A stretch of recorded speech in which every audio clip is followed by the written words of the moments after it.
You know the kind of thing you do for people that nobody ever sees?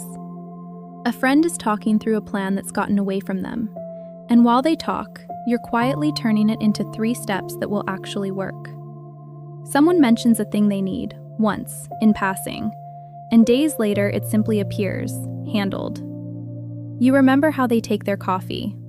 You check the lock so everyone else can sleep as if locks check themselves. That's Virgo. The careful tending of small things. The part of you that notices what's slightly off and quietly attends to it. You don't do it for the thanks. The whole point of doing it well is that nobody has to notice. Things that are looked after hold, and you'd rather the people you love live inside things that hold. It isn't a loud kind of care. It lives in details. In reading the message twice before sending it, because how it lands matters. In the list you keep so nobody else has to keep one. Getting it right is how the feeling gets through.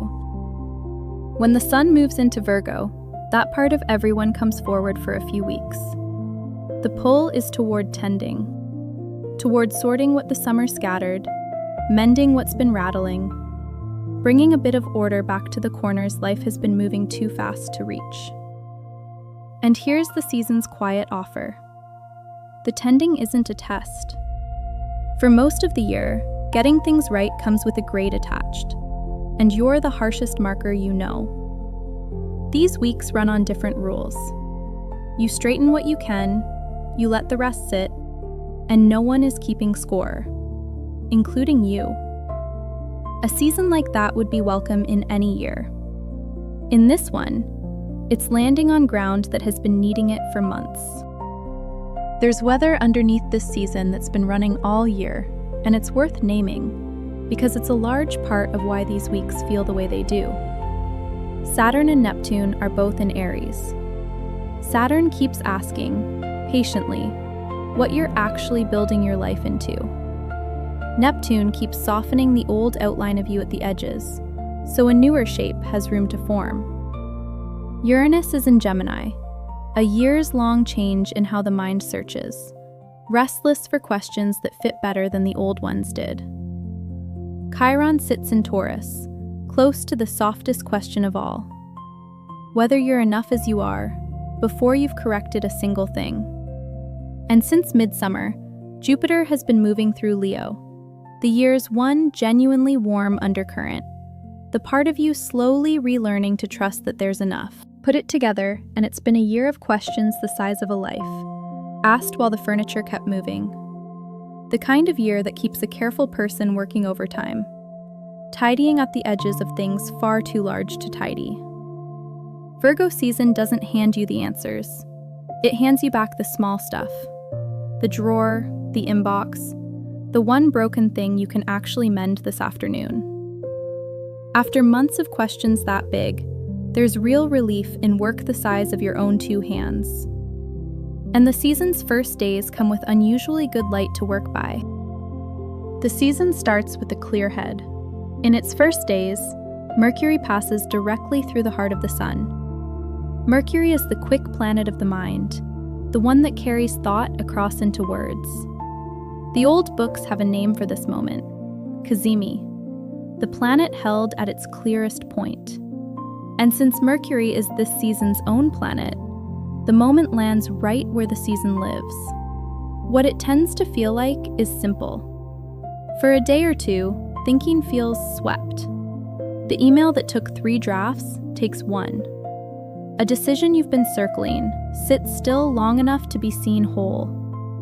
You may notice the words showing up in the right order for once, and the list coming out shorter than you expected it to. None of it needs chasing. A clear spell isn't a task. It's a window. And a window does its work by being open. If there's something you've been meaning to say plainly, or a small knot you've been waiting to look at in good light, these first days are a kind place for it. And right behind the clear thinking, the sky sends something softer. A few nights into the season, the full moon rises straight into the Earth's shadow. It's the second time this year the moon has done this, and it's the last eclipse the year holds. A full moon shows you what's already there, plainly, all at once. An eclipsed one does something rarer. It dims the picture for a while, the way a room goes quiet when the power drops. And in the pause, you can hear yourself again. This one sits directly across the sky from the Virgo sun. On the sun's side stands everything this season is about, the careful work of getting things right. And straight opposite sits the other half of the very same devotion. The part of you that knows when a thing is finished, that can put the pen down, leave the last email for morning, and let the day count as what it was. If this eclipse is associated with anything, it's that kind of letting go, small and specific. The extra pass nobody asked for, the standard no one set but you, and no one is checking. For many people, setting that down feels less like losing something, and more like noticing a bag they'd forgotten they were carrying, and finally putting it down. So if something of yours has been sitting at 90% for weeks, this is a fine night to call it done. 90, it turns out, was the finish line all along. A night like that leaves room behind it. And this season, more than most, knows what to do with room. Near the middle of the season, the moon comes back around new. And this time, it's new in Virgo itself. A new moon is an impulse to begin, something forming before it can be seen. This one is the season's own, the year's only new moon in the sign of careful tending, and that gives it a particular shape. Modest and close to the ground. A small, clean beginning, built at human size, rather than a reinvention with a start date. Mars, the part of the sky that's simply ready to move, leans in behind it at a friendly angle, so starting carries a bit of push without any of the shove. If a beginning wants making around now, the season would have you build it gentle. One thing rather than 7. The 10-minute walk before any training plan needs to exist. A routine shaped for the person you are on your tired days, because that's the person who'll be keeping it. Beginnings built kind have a way of still standing months later, long after the flawless ones have quietly folded. From there, the season mostly settles. A long, even stretch with nothing dramatic in it, which turns out to be its own gift.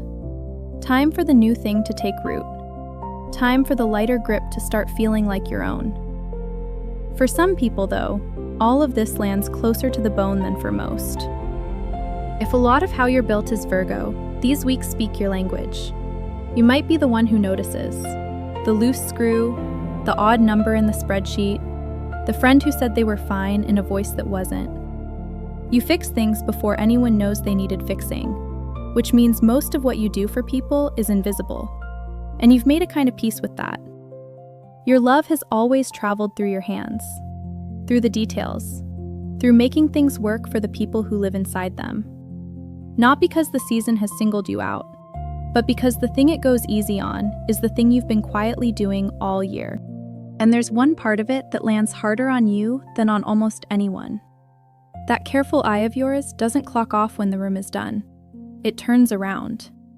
You become the one project that never quite passes inspection, the draft that somehow never reads ready to send.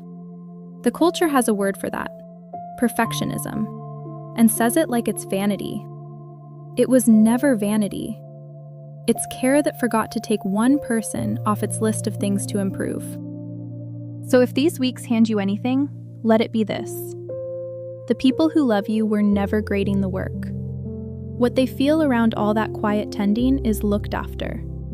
And that was true on your imperfect days too, every one of them.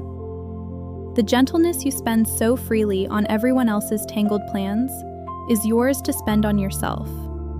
You are, after all, one of the things in your care. May this season offer a clear mind, a lighter grip, and the quiet relief of letting things be as good as they already are.